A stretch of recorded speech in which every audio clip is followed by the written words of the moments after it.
Mga master, magandang balita po ito para sa mga nakatanggap ng 6,000 lamang na uniform clothing allowance ngayong taon.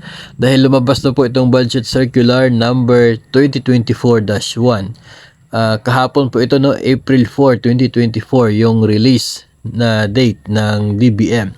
At ang circular na ito po yung sinasabi natin before na hindi pa lumabas. Itong bagong rules and regulations, guidelines ng clothing allowance na siya pong basis kung magkano yung ibibigay na clothing allowance. At dito nga po sa Budget Circular 2024-1 ay binigyan ng DBM, no, ng pagbabago yung halaga ng matatanggap na clothing allowance mula sa dating 6,000 to 7,000.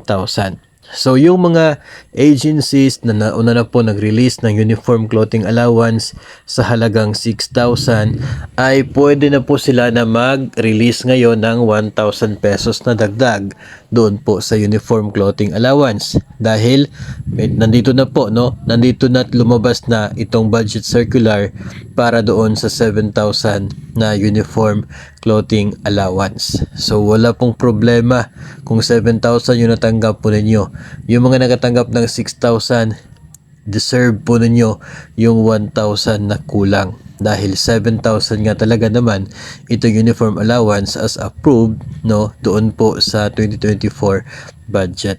So expected po, no, ng mga agencies, opisina na 6,000 lamang ang natanggap, na mayroon pa kayong 1,000 na paparating to complete the 7,000 pesos na uniform clothing allowance for the year 2024.